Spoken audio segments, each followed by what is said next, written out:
Bienvenidos a nuestro primer capítulo titulado Recibiendo la promesa. Me gustaría presentar a mis hermanas. Bueno, los que no nos conocen, yo soy el pastor Javes Flores, soy el hermano mayor, mi hermana la pastora Mari Carmen también, sigue después de mí, después Vivi, que es la más pequeña, y queremos platicar un poquito sobre la niñez. ¿Qué se recuerdan de la niñez de mamá? Pues realmente ella siempre compartió con nosotros que fue una niña que vivió una niñez un poco complicada, pero fue una niña que pudo disfrutar esa etapa de su vida. Para los que no saben, ella fue nacida en la ciudad de Monterrey y ella tiene una familia muy grande. Sí, así es. Sus 6 hermanos y sus 2 padres, Gabriel Vázquez y María Isaías Ramos, ellos fueron y crecieron en el municipio de Guadalupe, Nuevo León. Ahí fue donde ella tuvo su niñez. Ella trabajó desde muy pequeña. Ella siempre nos decía que le gustó mucho emprender, trabajar y aún tener sus propias cosas. Sí, hablando de la promesa, ¿por qué le titulamos este primer capítulo Recibiendo la promesa? Precisamente porque fue ella desde su niñez una mujer que se supo escogida por Dios. Sin embargo no le conocía. Fue a través de mi abuelo que ella pudo recibir. Pero si quieren platicar, es un poquito más de esa Sí. historia, de esa etapa, cómo sucedió. Sí, mi abuelo entró en una etapa de enfermedad, a él le dio diabetes, entonces en esa etapa comenzó a avanzar y él perdió la vista, él estuvo ciego a la edad más o menos de la adolescencia de mi mamá. Y ella nos platica que todos los domingos mi abuelo recibe a Jesús en su corazón, empieza a ir a la iglesia y obviamente no podía ir solo y siempre iba acompañado de una hermana de ella y obviamente ella no les pedía acompáñenme, llévenme a la iglesia, pero un día le pide a ella algo en específico, ¿verdad? Quédate en esta reunión. Sí, le pide que se quede en esa reunión y ella nos contaba que hubo ese día un invitado y a partir de ese día ella decidió recibir a Jesús en su corazón. Jamás se imaginó que su vida cambiaría a partir de esa decisión que ella tomó. Ella empezó a experimentar el amor de Dios porque ella le faltó eso de pequeña, aunque tenía a sus papás, ella siempre decía que ella necesitaba conocer ese amor de Jesús. Y fue así como ella empezó su historia y su trayectoria. Después se empezó a involucrar mucho con los jóvenes que estaban ahí en la iglesia. Sí. Y ahí es donde le llaman para que pueda entrar al Instituto Bíblico.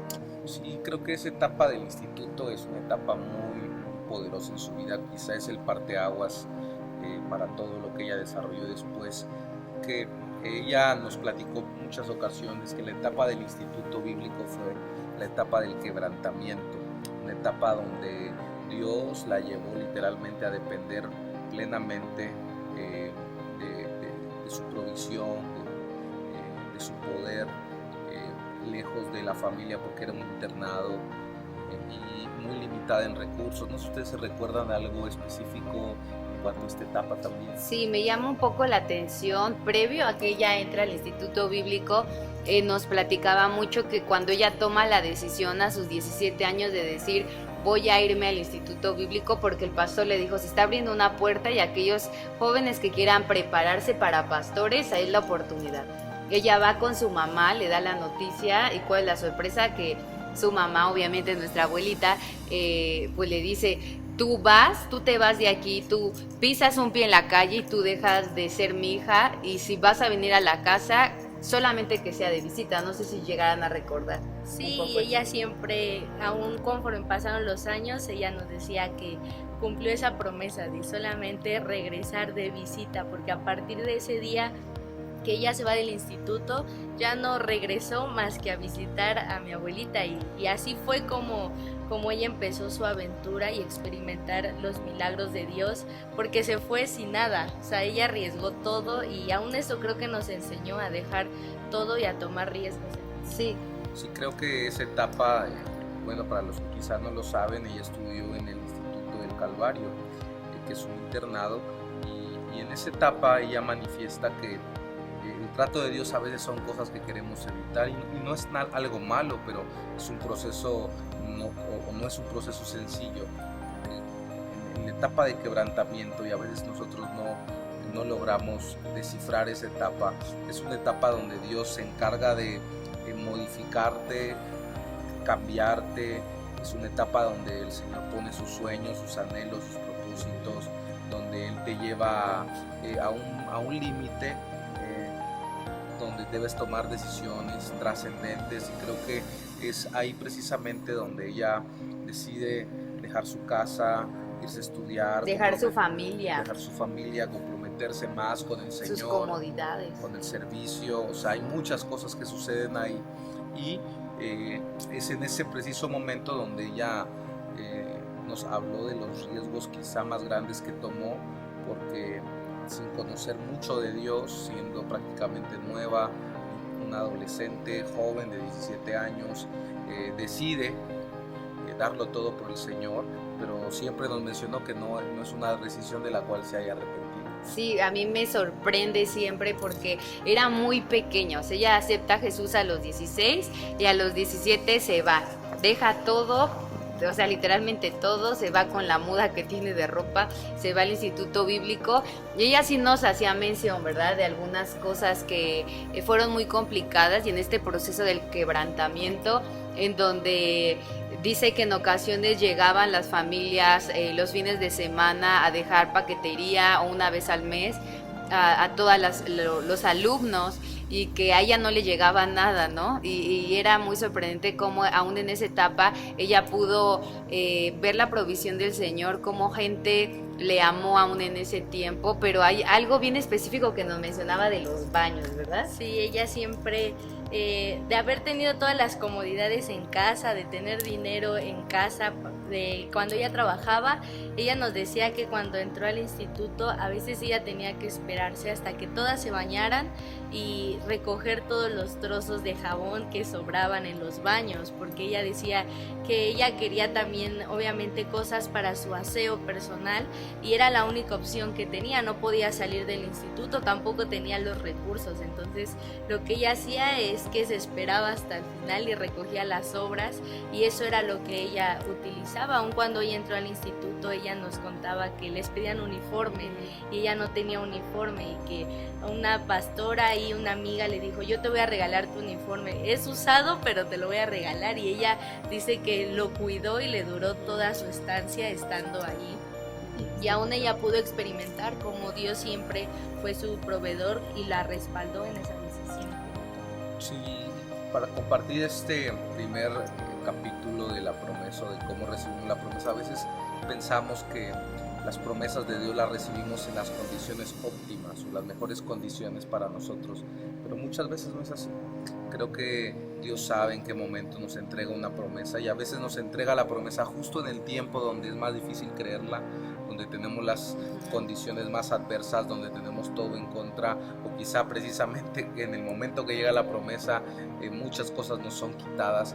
Pero hemos podido ver en el ejemplo de nuestra mamá que Dios manifestó su respaldo, que la promesa que Dios le dio a ella, que le iba a levantar como una sierva, iba a tener un alto precio, pero también ese proceso grande para muchos quizá doloroso, no iba a ser un proceso que iba a avergonzar, sino iba a ser un proceso donde Dios iba a manifestar su gloria. Pues a través de esta primera reflexión, de estas primeras palabras, queremos decirte que pagar el precio que Dios te pide no es algo de lo cual te vas a arrepentir.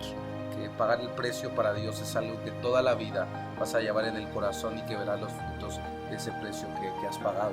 Sí, creo que ella nos enseñó mucho a poder arriesgar todo, ¿no? Por Dios siempre, desde que éramos más pequeños.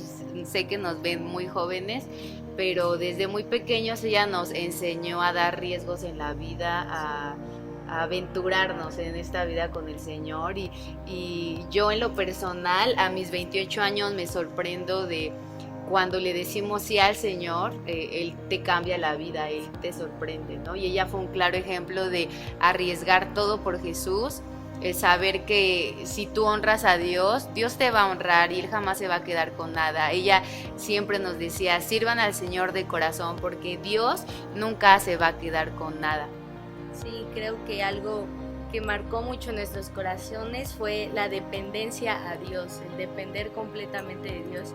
Y ella siempre nos decía desde muy pequeños, Dios nos va a respaldar, vamos a depender de Él, y creo que eso es algo que tenemos que aprender, y hasta la fecha eso nos ha ayudado, nos ha mantenido de pie, el saber que dependemos de Dios, que nuestro futuro está en las manos de Dios. Y yo creo que aun cuando ella dejó todo y se fue por esta aventura, ella aprendió solamente a depender del Señor y a entender y saber que Dios era quien nos iba a respaldar. Sí, entonces queremos cerrar este primer capítulo haciéndole saber a todos que el compromiso que tenemos como hijos es de honrar ese principio, el principio de creerle a Dios, el principio de dar todo por Dios y saber que al final vas a encontrar siempre su respaldo.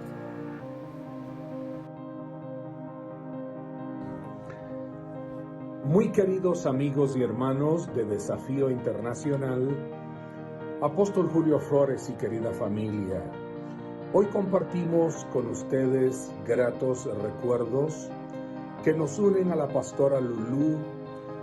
Estamos enviándoles una palabra de aliento, ánimo y fortaleza, pero al mismo tiempo celebramos ese hermoso legado de cariño, de enseñanza, de impartición que ella dejó para toda la familia y para la Iglesia Desafío Internacional. Recuerdo que en una ocasión visitando Puebla, ella gentilmente me regaló un hermoso anillo que hasta el día de hoy disfruto. El anillo simboliza la amistad, la lealtad, el aprecio, el cariño, algo que hemos mantenido durante años con la familia Flores y con esta hermosa Iglesia Desafío Internacional.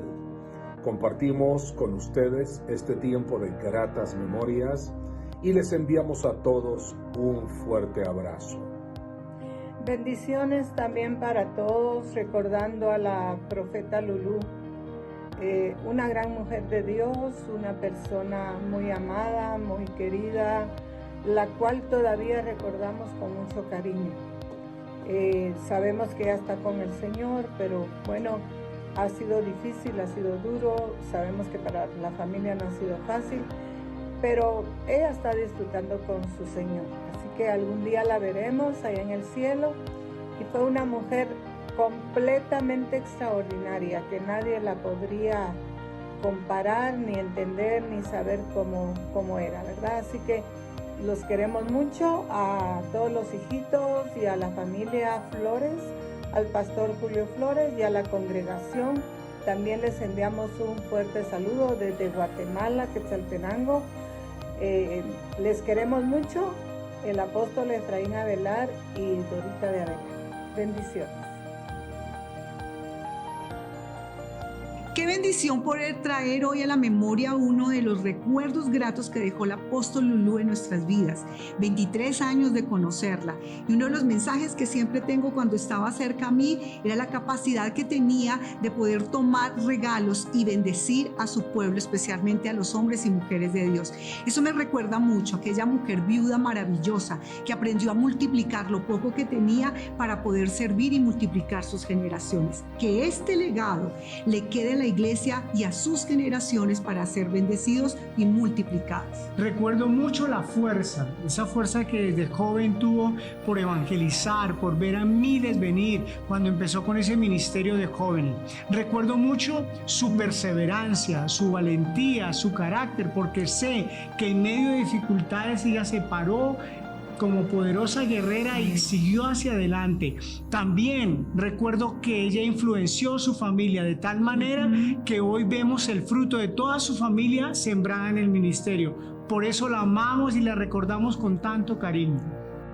Queremos saludarles a todos y agradecer la vida de la pastora Lulú Vázquez de Flores. Yo puedo decir que ella fue una bendición para mí, pero una de las cosas que sucedió el 8 de marzo del 2019 y no pensábamos que tan pronto, el 2018, no pensábamos que tan pronto ella se nos iba a ir, pero ella vino hasta Monterrey Y me dice, hermana, yo vengo para agradecerle, porque cuando yo vine al Instituto Bíblico, mis padres me habían dicho que si yo venía al Instituto Bíblico, que ya no contara con ellos. Mi madre así me lo había dicho, y usted me dio un abrazo. Y yo quiero decirle que ese abrazo yo lo he multiplicado muchas veces. Yo doy gracias a Dios por la vida de la pastora Lulú. Yo sé que es difícil para todas las personas que para ella ya no está, pero queremos honrar su vida, queremos dar gracias a Dios por su vida y que Dios pueda estar con toda la familia.